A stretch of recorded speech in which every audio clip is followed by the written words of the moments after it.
ராணிப்பேட்டை மாவட்டம் இந்து ஆட்டோ தொழிலாளர்கள் முன்னணி சங்கம் சார்பில் கையெழுத்து இயக்கம் நடைபெற்றது.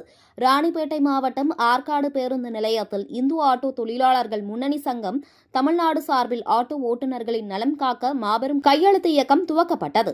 இந்த நிகழ்விற்கு இந்து முன்னணி வேலூர் கோட்ட அமைப்பாளர் ராஜேஷ் தலைமை தாங்கினார். இந்து முன்னணி ராணிப்பேட்டை மாவட்ட பொதுச் செயலாளர் APS ஜெகன் முன்னிலை வகித்தார். மேலும் இதில் இந்து ஆட்டோ தொழிலாளர் முன்னணி சங்கம் மாநில பொதுச் செயலாளர் மகேஷ் சிறப்பு அழைப்பாளர் கலந்து கொண்டு கையெழுத்து இயக்கத்தை துவக்கி வைத்தார். பெட்ரோல் டீசல் எரிவாயு பல மடங்கு உயர்ந்தாலும் 13 வருடங்களாக ஆட்டோமீட்டர் கட்டணம் உயர்த்தப்படவில்லை எனவும், Ola, Uber, Rapido, bike, taxi போன்ற பன்னாட்டு நிறுவனங்களால் ஆட்டோ ஓட்டுநர்கள் வாழ்வாதாரம் நிலைகுலைந்ததாகவும், அண்டை மாநிலமான ஆந்திர அரசாங்கம் ஆட்டோ ஓட்டுநர்களுக்கு வருடாந்திர உதவித்தொகை 15,000 வழங்கி வருகின்றன என்றனர்.